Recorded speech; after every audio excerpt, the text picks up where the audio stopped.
하나님께서 기뻐 받으실 줄로 믿습니다. 할렐루야. 오늘도 하나님이 주시는 말씀의 은혜가 우리 사랑하는 성도들의 심령 가운데 하나님이 주시는 은혜로 충만하기를 주님의 이름으로 축복합니다. 대구 같은 대도시에서는 찾아보기가 어렵지만 작은 도시에 가면 아직도 5일마다 열리는 장터장이 있습니다. 장에 나가보면 사람 보는 재미도 있고 이런저런 먹거리도 맛볼 수 있어서 참 즐겁습니다. 그 장터에서 일하시는 분들을 보면 전문적으로 그 일을 하시는 그런 장사꾼도 있지만 가까운 마을이나 동네에서 직접 텃밭에 작물을 키워서 조금씩 소일거리로 내다 파시는 것이 자신의 일인 그런 분들도 있습니다. 큰 돈은 안 되지만 그래도 그렇게 하는 일이 굉장히 재미있나 봅니다. 어느 장터에 할아버지가 장날 이런저런 나무를 팔면서 펴놓고 팔고 있었습니다. 한 젊은 남자가 그 모습을 보고는 찾아와서 묻습니다. 할아버지, 요 한 움큼 이 나물 얼마입니까? 라고 물었죠. 할아버지가 5,000원입니다 라고 대답을 했습니다. 유심히 살펴보던 그 아저씨가 여기 있는 거 다 주십시오 라고 할아버지에게 요청을 했습니다. 그러자 할아버지가 깜짝 놀라서 고개를 내저었습니다. 다는 안 팝니다. 왜 다 안 팝니까? 다 팔고 나면 나는 뭐 하라고요? 본인이 여기 나와 있는 건 조금씩 팔면서 사람도 보고 얘기도 하고 시간 보내려고 나와 있는데 한 번에 다 사가버리면 나는 뭐 하느냐라고 하는 이 할아버지의 대답이었습니다. 이 이야기를 여러분 생각해 보면 우리의 삶이 어떠한지 우리가 삶의 이야기로 한 번 더 여러분 생각해 보십시오. 살아가면서 목적 지향형의 삶을 사는 분들이 있습니다. 뒤도 안 돌아보고 목적을 향해서 무조건 성취만 하면 된다라고 생각하면서 성공을 향해 사는 분들입니다. 성취감도 있고 성과도 분명히 크게 나타나지만 때로는 너무 급하게 목적을 이루는데 마음을 쏟다 보면 그 목적이 정말 필요한 것인지 또는 그 목적을 이루어서 내가 무엇 하려고 하는지 그것이 정확하지 않으면 목적을 이루어도 만족이 없게 됩니다. 여러분, 우리 인생은 하나님께서 만들어 가십니다. 믿음으로 산다는 것은 하나님이 하시는 일들을 바라보면서 우리가 때로는 가슴 벅차게 느끼기도 하고 감동을 받기도 하고 또 하나님의 지혜의 말씀을 깨달으면서 한 걸음 한 걸음 살아가는 것입니다. 그럴 때 우리는 감사도 하고 기도도 하고 감격도 하게 됩니다. 그런데 하나님을 모르는 사람들은 단순하게 돈만 잘 벌면 내 인생은 성공이야 라고 생각을 합니다. 돈이 있으면 뭐든지 할 수 있다라고 생각하고 돈을 많이 벌었으니까 내 인생은 행복한 거야 라고 생각하지만 여러분, 인생은 그렇게 단순한 것이 아닙니다. 어떤 면에서 본다면 조금 전에 말씀드린 그 장터에서 나무를 팔던 할아버지가 참 지혜로운 분이십니다. 그저 나무를 파는 것 자체가 목적이 아니라 내가 이것을 하면서 뭘 할 것인지를 알고 있는 분, 그런 분이 지혜가 있는 사람입니다. 단순히 돈을 버는 그것에 삶의 목적을 두게 되면 우리 인생이 때로는 참 괴롭습니다. 삶의 의미를 발견하기도 어렵습니다. 다양한 삶이 주는 또 다른 재미를 알지 못하게 되고 하나님께서 왜 나를 이 직장에, 이 사업터에 또는 내가 이 사람들과 만나게 하셨는지 그 의미를 모른 채 그 일 자체에 우리는 매몰되게 됩니다. 우리는 다른 무엇보다 하나님이 하시는 일들을 가만히 바라보면서 가슴 설레하기도 하며 감사하고 남 모르는 기쁨과 감동을 가지며 살아가는 인생의 그 과정을 알아가는 것, 믿음의 과정을 경험하면서 살아가는 것이 참 중요합니다. 목적이 이루어지는 것에 집착하는 것은 세상 사람들이 가진 가치관입니다. 목적을 이루는 것도 물론 중요하지만 우리는 하나님의 선하신 뜻이 이루어지는 것에 관심을 가져야 합니다. 그래서 하나님께서 만들어 가시는 일들을 바라보면서 감사하고 헌신하는 성도가 되어야 한다라고 하는 뜻입니다. 여러분, 교회 공동체는 정말 다양한 사람들이 모여서 하나님의 일을 감당하는 신앙의 공동체라고 할 수 있습니다. 교회라고 하는 것을 여러 가지 단어로 표현할 수 있겠지만 이 공동체라고 하는 표현보다 더 가깝게 느껴지는 표현이 없는 것 같습니다. 가정도 마찬가지입니다. 내 뜻보다 우리가 교회를 향해서 바라볼 때 내 뜻이 이루어지는 것보다 하나님의 뜻이 이루어지는 것이 중요하다고 생각하는 것은 이 교회가 신앙의 공동체이고 하나님을 중심으로 해서 함께 모인 연합하는 공동체이기 때문입니다. 우리는 교회를 구성하는 한 사람 한 성도이며 또한 이 교회의 목적을 함께 이루어 가기 위해서 애쓰는 동력자로 하나님의 부르심을 받았습니다. 사랑하는 성도 여러분, 꼭 기억하십시오. 하나님은 최고가 아니어도 상관이 없습니다. 우리가 기억해야 할 것은 하나님의 꿈을 함께 만들어가는 동력자로서의 삶을 살아야 한다는 것입니다. 목적을 이루어가는 것이 교회가 존재하는 이유가 아니라 하나님께서 왜 우리를 모이게 하셨는지, 이 공동체를 통하여 한 사람 한 사람이 어떻게 살기를 원하시는지를 우리는 늘 생각해야 됩니다. 우리가 살아가는 세상은 1등만 항상 기억하는 세상 속에서 살고 있습니다. 세상은 1등이 되는 것을 중요하게 생각하고 1등이 모든 것을 다 차지합니다. 부와 명예와 권력과 인기라고 하는 것도 승자동식인 경우가 많아서 이긴 사람, 성공한 사람이 대부분을 다 차지하는 구조가 이 세상의 모습입니다. 학교에서부터 등수를 매깁니다. 그리고 서열을 가르칩니다. 직장에서도 서열을 말하고 군대에서도 서열을 말하고 내가 앞서냐, 내가 뒤처지게 되느냐, 내가 저 사람보다 나으냐, 저 사람보다 못하느냐가 그 사람을 평가하는 기준이 될 때가 많습니다. 근데 여러분, 우리가 읽는 성경을 보면 숱한 인물과 많은 사건들이 기록되어져 있는데 1등이 아니라 소명에 초점을 맞추고 있습니다. 지도자는 지도자로서의 소명이 있고 일반 백성들은 백성으로서의 소명이 있습니다. 그 자리에서 최선을 다하는 것을 하나님은 그것을 믿음이라고 말씀하시고 지지하고 응원을 보내고 있습니다.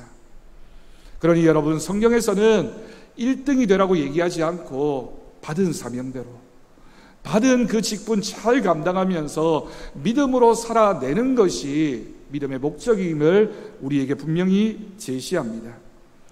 예수님께서 말씀하셨던 달란트 비유가 있습니다. 충성된 종의 비유로 달란트를 말씀하시면서 그 남긴 이익에 관계없이 최선을 다하였다면 우리 주님께서 주신 말씀은 동일했습니다. 마태복음 25장 21절 말씀은 5달란트를 남긴 사람에게 주신 말씀입니다. 여러분, 화면을 눈여겨보십시오. 그리고 그 다음 절인 23절은 2달란트 남긴 사람에게 주신 말씀입니다. 절만 딱 바뀌었을 뿐이지 이 두 말씀이 토시 하나 다르지 않고 동일합니다. 여러분, 무슨 뜻일까요? 어떤 일이든지 그 일이 크든지 작든지 주님이 주신 사명인 줄 알고 최선을 다했다면, 그리고 주님이 주신 그 사명에 충성했다면 동일한 하나님이 칭찬이 있다라고 하는 뜻입니다. 5달란트로 5달란트를 남긴 종에게와 2달란트로 2달란트를 남긴 종에게 우리 주님은 동일한 칭찬을 말씀하셨습니다. 여러분, 경쟁사회에서는 어울리지 않는 칭찬입니다. 경쟁사회는 성과를 중요하게 생각합니다. 아마 직장을 다니시는 분들이라면 성과급이라는 표현을 들어보셨을 겁니다. 내가 1년 동안 또는 어떤 기간 동안 열심히 일해서 큰 이익을 남기면 그 사람의 능력이나 실적에 맞추어서 그 사람에게 다른 사람과 비교해서 조금 더 많은 보수를 주는 것이 성과급입니다. 보상의 내용과 질이 다르다는 겁니다. 하지만 하나님의 말씀인 성경은 그렇게 이야기하지 않습니다. 어떤 모습이든지 어떤 일이든지 주어진 그 사명에 맞추어서 최선을 다했다면 하나님의 칭찬은 동일합니다. 여기에 바로 하나님 나라의 비밀이 담겨져 있습니다. 하나님은 인간처럼 결과를 따지시는 분이 아닙니다. 하나님께서는 각자에게 주어진 자리에서 최고가 아니어도 최선을 다하는 과정을 중요하게 생각하십니다. 또한 내적인 동기, 그 마음에 어떤 생각을 가지고 이 일에 임했느냐, 주신 직분을 어떤 마음을 가지고, 마음에 어떤 중심을 가지고 하나님의 일을 감당했는지를 우리 하나님은 바라보십니다. 여러분, 구약 성경에서 가장 중요한 사건을 꼽으라고 한다면 출애굽의 상황입니다. 출애굽의 광경을 여러분 살펴보십시오. 우리는 출애굽기를 읽으면서 모세라는 인물이 참 중요하다는 것을 알게 되고, 또 때로는 한편으로는 지나치게 모세라는 인물에 집중합니다. 모세야말로 정말 영웅입니다. 우리나라에 있어서 세종대왕이나 이순신 장군이 크게 존경을 받고 인정을 받는 것처럼 이 모세도 이스라엘 백성들에게 그 이상으로 인정받고 존경받는 인물임에 틀림이 없습니다. 그토록 오랫동안 종살이하던 애굽에서 모세를 통하여 이스라엘 백성들이 탈출했고, 광야 40년 생활하는 동안 그들을 이끌고 리더의 역할을 감당했던 인물이니 누가 봐도 탁월한 지도자이고 존경받을 만한 인물입니다. 그런데 여러분, 출애굽기를 우리가 자세히 읽다 보면 이 출애굽기에는 모세 외에도 숨겨진 인물들이 참 많이 있다는 것을 발견하게 됩니다. 모세라는 인물에 가려져 있지만, 그러나 자세히 보아야지만 보여지는 인물들이 있습니다. 그 중에 한 사람이 바로 아론이라고 하는 인물입니다. 아론은 우리가 아는 것처럼 모세의 형제입니다. 한편으로는 모세보다 탁월한 부분도 있었던 사람이지만, 성경에서 모세는 철저하게 모세의 동력자로, 아론을 소개하면서 모세의 그저 형으로, 동력자로 소개하고 있습니다.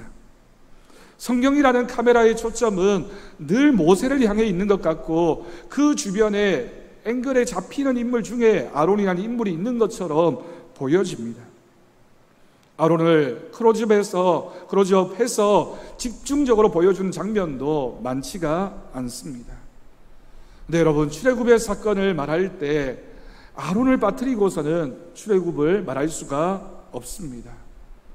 아론은 모세의 입이 되었던 사람, 모세를 대신해서 백성들에게 하나님 말씀을 선포했던 메신저입니다. 출애굽기 4장 14절에서 16절까지의 말씀을 보면 아론이 어떤 사명을 받았는지를 기록하고 있습니다. 여호와께서 모세를 향하여 노하여 이르시되, 레위 사람 내 형 아론이 있지 아니하냐?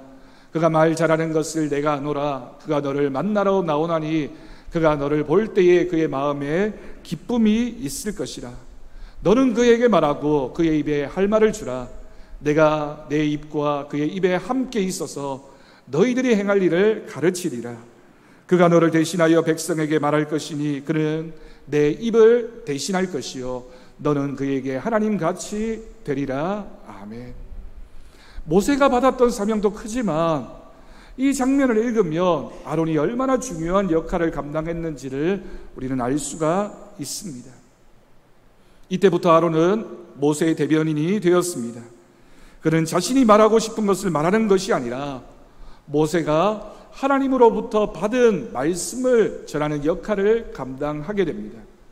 네, 여러분, 실질적으로 모세도 모세의 말을 한 것이 아니라 하나님께서 주신 말씀을 아론에게 전했다면 아론도 동일하게 하나님 말씀이니까 그 말씀을 백성들에게 전달했던 것입니다.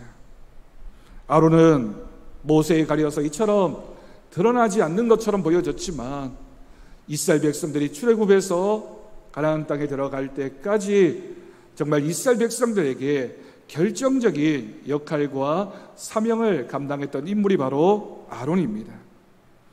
조금 전에 읽었던 우리 오늘 본문 출애굽기 17장에서 우리는 이스라엘과 아말렉의 전쟁터에서 아론이라는 인물을 다시 한번 만나게 됩니다.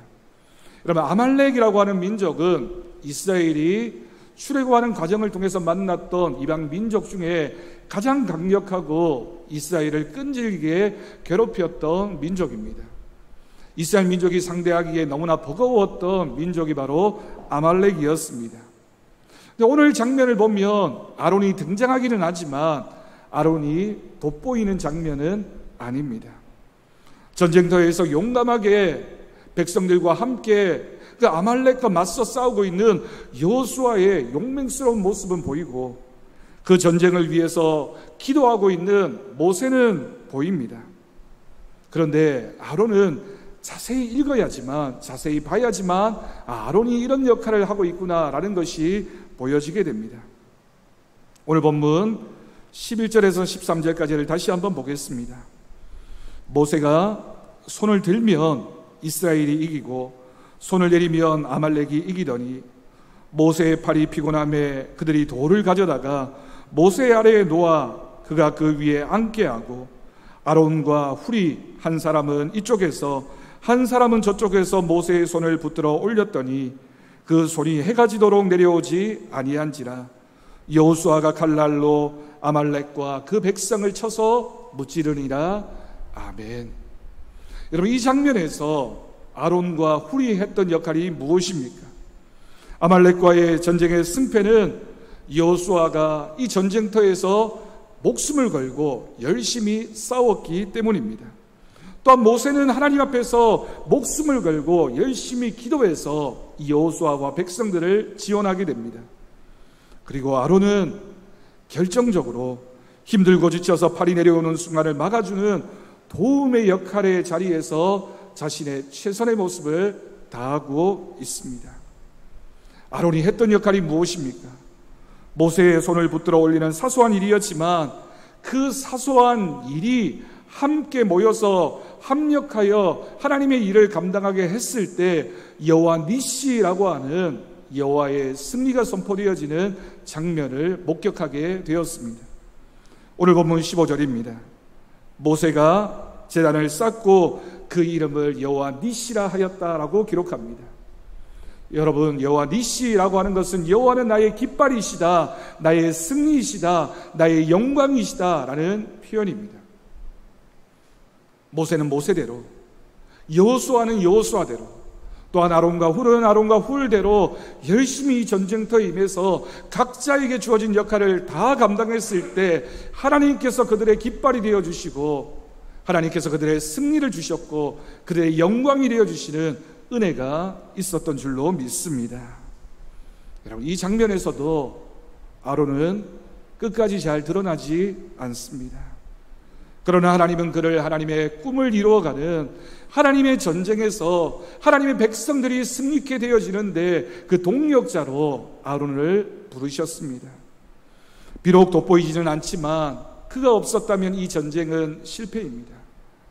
비록 돋보이지는 않지만 그가 그 맡은 자리에서 최선을 다해서 그 주어진 역할을 감당했을 때 하나님께서 이스라엘에게 승리를 허락해 주셨습니다. 하나님 나라에서만큼은 작고 사소한 일이란 없습니다. 다 소중합니다. 그 모든 일들이 협력하여 선을 이루어 가시는 하나님의 능력이 되고 하나님의 은혜가 되기 때문입니다. 아론은 자신의 주어진 자리에서 최선을 다했습니다. 결정적인 순간에 모세의 곁에서 모세가 하나님의 일하심을 위해 잘 쓰임받도록 돕는 역할을 했던 인물이 바로 아론입니다. 그것이 또한 하나님의 꿈의 동력자로서 아름답게 쓰임받을 수 있었던 비밀이기도 합니다. 여러분, 또한 예수님의 제자들을 한번 생각해 보십시오. 예수님의 제자라고 하면 우리는 보통 12제자, 12명의 제자들을 떠올리게 됩니다. 성경에 그 이름들이 다 기록되어져 있습니다. 하지만 여러분, 우리가 잘 알고 있는 것처럼 예수님에게는 12명의 제자만 있었던 것이 아닙니다. 전도하기 위해 보냄을 받은 70명의 제자들도 성경은 소개하고 있고, 엠마오로 내려가던 제자들도 있고, 그리고 승천하시던 주님을 바라보던 제자들도 있습니다. 마가의 다락방에 모여서 함께 기도했던 예수님의 제자들도 성경은 소개하고 있습니다. 그런데 그런 남자 제자들만 있었던 것이 아닙니다. 성경에는 수없이 많은 여성 제자들도 소개하고 있습니다. 예수님의 생모였던 마리아의 헌신으로 예수님은 이 땅에 태어날 수 있었습니다. 엘리사벳과 안나도 늙은 몸이었지만 예수님의 탄생에 함께하는 결정적인 역할에 참여하게 됩니다. 예루살렘을 방문하실 때마다 들리셨던 마르다와 마리아 제자의 집에서는 그 나사로를 통하여 예수님께서 생명의 주인이 되신다라는 기적을 보여주셨습니다. 사마리아 수가성에서 예수님을 만나 사마리아 선교의 중추적인 역할을 감당했던 이름 없는 사마리아 여인도 예수님의 말씀을 듣고 그 말씀을 따라서 사명 감당했던 제자입니다.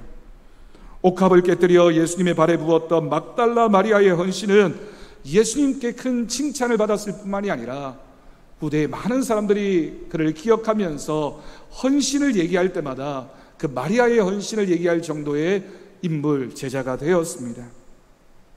12제자들이 모두 도망친 상황에서 십자가 아래에서 그 예수님의 죽음을 끝까지 지켜보고 있었던 여자 제자들의 이름들을 소개합니다.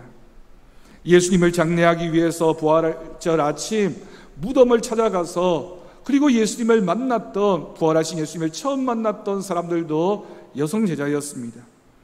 마가의 다락방을 내어주었던 마가의 어머니도 있었고, 또 초대교회가 세워져가는 과정에서 곳곳마다 교회를 세우기 위해서 자신의 전부를 걸고 헌신했던 수많은 여성 제자들이 있었습니다. 초대교회 다비다 도로가는 제자의 삶이 어떠해야 하는지를 완벽하게 보여주었던 인물입니다. 브리스길라는 섬기는 리더였으며 역동적인 조력가의 역할을 감당했습니다. 바울의 사역에 있어서 브리스길라를 빼놓고 바울의 사역을 얘기할 수 없을 정도의 동력자였습니다.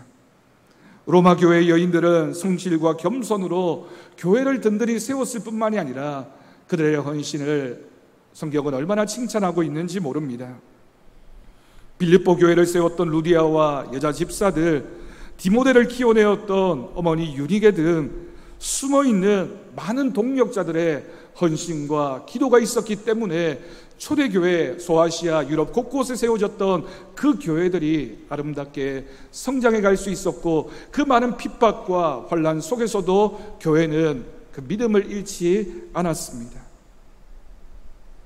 그 외에도 숨겨져 있는, 이름도 기록되어지지 않는 수없이 많은 교회사의 역사 속의 인물들이 성경 속에는 숨어 있지만 하나님의 눈에는 찬란하게 주님의 별이 되어서 복음을 비추는 역할을 감당하게 된 줄로 믿습니다. 여러분, 교회는 어느 누구 한 사람의 노력이나 헌신으로 세워지는 것이 아닙니다.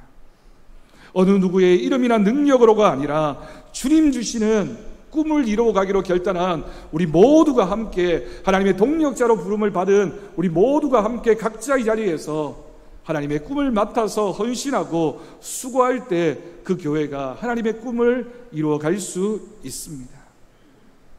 그러니 여러분 성도들은 하나님의 꿈을 이루어가는 동력자로 사는 것이 행복입니다. 세상은 1등을 말하지만 신앙에 있어서만큼은, 우리의 믿음에 있어서만큼은 꼭 1등이 아니어도 됩니다. 최고가 아니어도 상관이 없습니다. 우리 교회가 가장 큰 교회가 되지 않더라도, 우리 교회 성도들의 숫자가 가장 많은 교회가 되지 않더라도, 아니면 우리 교회에 속한 성도들이 유명하고 뛰어나고 세상에서 인정받는 사람이 아니더라도 상관이 없습니다. 부족한 점이 있더라도, 연약한 점이 있더라도 우리 각자가 주어진 은사와 달란트에 최선을 다하며 우리 각자에게 주어진 사명을 최선을 다하여 감당하기로 결단하고 헌신하면 그것이 바로 하나님이 기뻐하시는 믿음, 하나님 앞에 칭찬받는 우리들의 모습이 될 줄로 믿습니다.